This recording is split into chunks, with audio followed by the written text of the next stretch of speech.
Well, it's not your father's weed, man.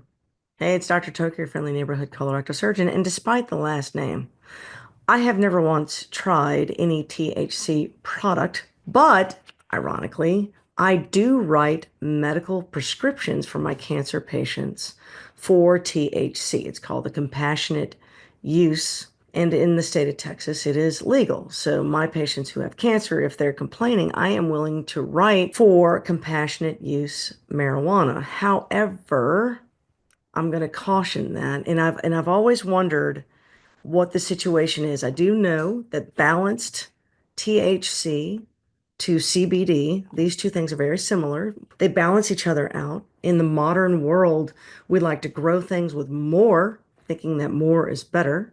So most modern marijuana has way more THC in it than it ever did before. And then once you put it into an edible substance that you can eat a lot in a quick period of time, you will see overdoses in marijuana, something that was thought not to be possible. Colorado, I think, was the first state that legalized marijuana, and it's been a big problem. A lot of children are overdosing in particular because the gummy bears, you're supposed to eat one, not the whole bag, right? Apparently, they say. I don't know. Anyway, so children are getting their hands on this and overdosing. How do they present? They present with extreme pain, extreme abdominal pain in particular. Now, why do I bring that up? Because here it is, I'm writing a prescription for this stuff for people who are in pain because of their cancer. And there have been many studies that show that THC can help people with neuropathic pain. And so here is an interesting paper, is why I'm bringing all this up, because now high frequency medical cannabis, now that is what I prescribe, is associated with worse pain amongst individuals who have chronic pain. And worse yet, somewhere down here, they start replacing their marijuana with opioids. Now, and our country has a significant opioid problem. I don't even write for opioids anymore because opioids tend to make things worse. They're inflammatory. They slow the recovery process. So now I got to rethink my compassionate use stance. Most people don't ask for a prescription, I'll be honest with you. They milk it along and they don't typically ask for refills. It can be very expensive the way that we do it. That's probably why they don't ask for it. But anyway, but you don't want to be exchanging one problem makes it worse, get another problem, which I know is going to make it worse. So for any of you out there who are suffering and you think, well, marijuana is going to be the answer for me, just be cautious.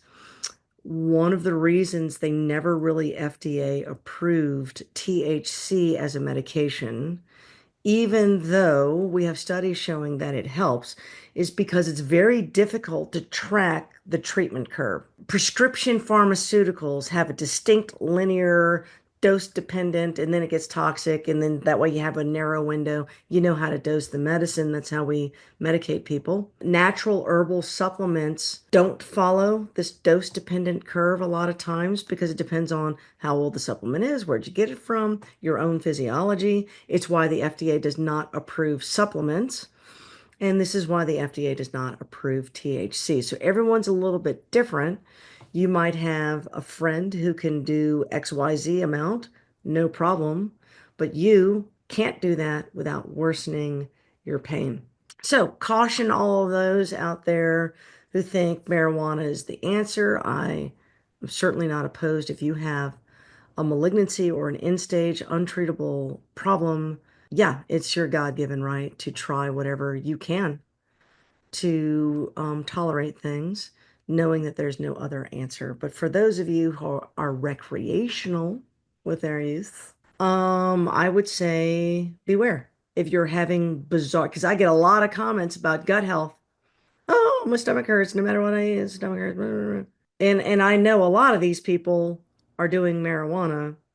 They do not want to hear that it is that habit that is leading to that because they've been told, no, no, marijuana is good for you, or it's better for you, or it's gut health, whatever. So I just want y'all to know science is in. It's a two-edged sword. Always know um, where you lie on that two-edged sword.